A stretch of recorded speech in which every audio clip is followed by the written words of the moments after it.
Hello दोस्तों, आप 4 tips आपके बच्चों को काबिल बनाने का बहुत ही अच्छा उपाय बताने जा रहा हूँ अच्छे पेरेंटिंग्स का। राइट। सबसे पहला नंबर पर है पेरेंटिंग। दोस्तों,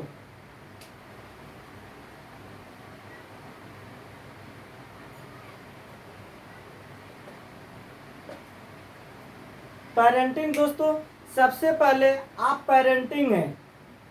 अगर आप ओल्ड समय को देखा जाए तो वहाँ पर कोई भी माता पिता हो, हम लोग को जिस समाज में, जिस आवरण में, जहाँ पर भी जिस प्रकार से हम लोग को रखे थे उसी प्रकार से हम लोग सीखे हैं। दोस्तों, अगर हम लोग कुछ करना चाहते हैं और अच्छा पेरेंट्स बनना चाहते हैं तो हम लोग को कुछ ना कुछ अलग करना होगा अपने बच्चों को काबिल बनाने के लिए। राइट दोस्तों। तो सबसे पहले हम लोग को अच्छा पेरेंटिंग बनना चाहिए। दूसरा नंबर,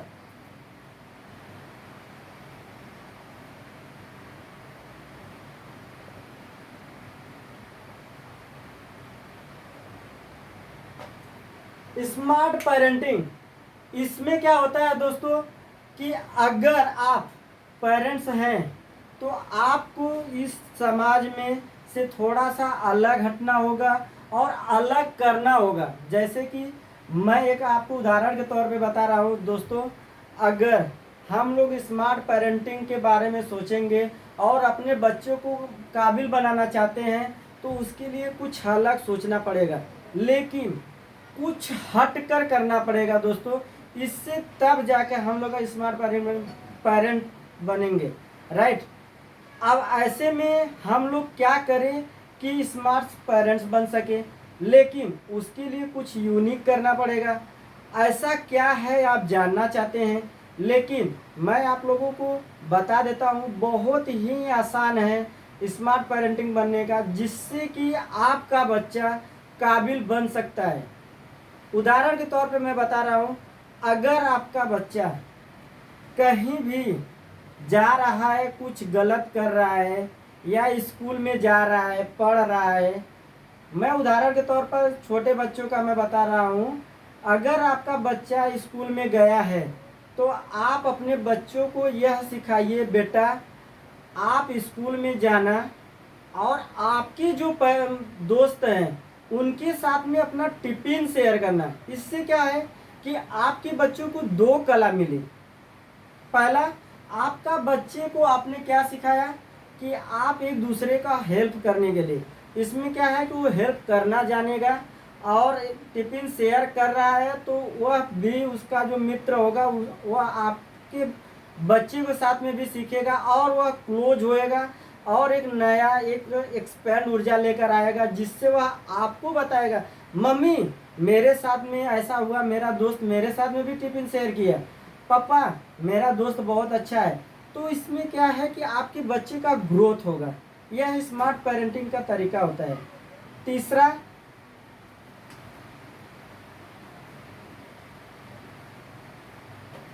गोल। अगर आप अपने बच्चों को गोल सेटिंग सिखा रहे हैं तो बहुत ही अच्छा होगा, जिससे कि मान लीजिए आपका बच्चा 5वीं में है और कोई भी सब्जेक्ट में वीक है, कोई भी कक्षा में पढ़ रहा है और कोई सब्जेक्ट वीक है और किसी में स्ट्रांग है, तो अगर आप अपने बच्चे को उस वीक सब्जेक्ट से बाहर लाना चाहते हैं तो उसका गोल बनाएंगे ना, तो आपका बच्चा उस सब्जेक्ट से भी स्ट्रांग बनेगा और बाहर भी आएगा। लेकिन उसके लिए गोल बनाना पड़ेगा, उसका एक टाइम जोन बनाना पड़ेगा, जिससे क्या होगा कि आपका बच्चा जो है बहुत ही अलग तरीके से बहुत अलग ग्रोथ करेगा। जैसे एक उदाहरण में मैं बता रहा हूँ, अगर आपका बच्चा मैथ में कमजोर है तो 90 दिन 90 मिनट और एक ही सब्जेक्ट, समझ रहे हैं? अभी मैं आपको बता रहा हूँ, यहाँ पे 90 दिन 90 मिनट और एक सब्जेक्ट। इससे क्या है, ये देख रहे हैं ना आप सभी? तो इसमें क्या है कि आपके बच्चे के लिए मैं यह रिकमेंड कर रहा हूँ, अगर वह बच्चा आपका 90 दिन रिहर्सल करता जाएगा तो उसको क्या होगा, कॉन्फिडेंस आएगा वो खुद के ऊपर विश्वास करने लगेगा कि यह मेरा विषय जो है, सब्जेक्ट जो है बहुत ग्रोथ कर रहा है। ठीक, और 90 मिनट वह पढ़ेगा। तो इसमें क्या है कि जब भी उसका धीरे धीरे मन लगने लगेगा और वह टीचर से भी बात करेगा कि मुझे इसमें ये परेशानी आ रही है, तो हो सकता है। और एक ही सब्जेक्ट। दूसरा, उसमें क्या है, दूसरा जो सब्जेक्ट है कम से कम 15 से 20 मिनट पढ़ने के लिए ही बोले और ज़्यादा नहीं। और जो 90 दिन 90 मिनट एक ही सब्जेक्ट है, उसको आप सुबह के टाइम पर किसी भी समय पर 5 to 6 AM तक में ही आप पढ़ाने का प्रयास कीजिए, क्योंकि वह ब्रह्म मुहूर्त होता है, उसमें आपके बच्चे को ग्रोथ ही मिले, ग्रोथ मास्टरी होगा। राइट। आपको चौथा बता रहा हूँ,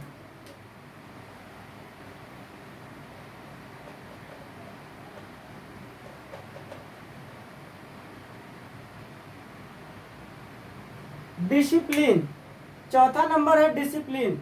अगर आप अपने बच्चों को डिसिप्लिन में लाना चाहते हैं तो आप अपने बच्चों को बहुत ही अच्छे तरीके से अनुसरण करने के लिए नहीं ला सकते हैं। क्यों? क्योंकि आप जो करते हैं आपके बच्चे वही कॉपी करते हैं। क्यों ऐसा क्यों हो रहा है? अगर आप गलत डिसीजन ले रहे हैं और आप अपने वाइफ के साथ गलत डिसीजन ले रहे हैं, या आपके वाइफ जो है आपके हस्बैंड के साथ में गलत बात कर रही है, या मैं आपको एक उदाहरण के तौर में बता रहा हूँ कि अगर आपकी पत्नी आपके हस्बैंड को बोल रही है, अरे सुनते हो, क्या कर रहे हो तुमको ये चीज़ नहीं आता है, तुम ये चीज़ कर ही नहीं सकते हो, तो इससे क्या है, आपके बच्चे के ऊपर गलत इम्पैक्ट पड़ेगा। आपने अनजाने में यह इम्पैक्ट अपने बच्चे के ऊपर डाल दिया। क्यों डाल दिया?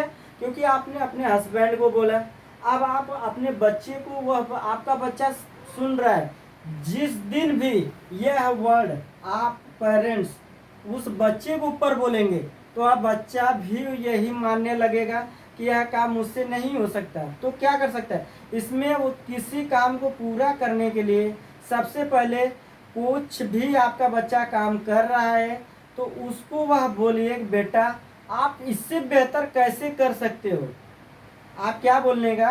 बेटा इससे बेहतर आप कैसे कर सकते हो, इससे स्मार्ट तरीके से कैसे कर सकते हो। इससे क्या होगा कि वह नॉलेज एक्सपैंड करेगा, अपने अंदर की ऊर्जा को बाहर निकालेगा और वह और नया नया तरीका खोजने लगेगा, जिससे क्या है कि वह और आगे बढ़ेगा। तो दोस्तों, अगर आप अपने बच्चों को डिसिप्लिन में लाना चाहते हैं तो यह वीडियो को देखना और अपने अंदर तक सोचना कि आखिर मैं कहाँ पर गलती कर रहा हूँ और क्यों मेरे बच्चे डिसिप्लिन में नहीं है, गोल में नहीं है, अच्छे पेरेंट अच्छे भी नहीं बन रहे हैं। तो उसमें आपको जहाँ भी आपको अपनी कमी समझ में आ रही है उसके अंदर आप इम्प्रूवमेंट कीजिए, आपका बच्चा बहुत ही काबिल बनेगा। अगर आपको यह वीडियो अच्छा लगे तो लाइक करें, सब्सक्राइब करें और ज़्यादा से ज़्यादा लोग के साथ शेयर करें। Thank you so much.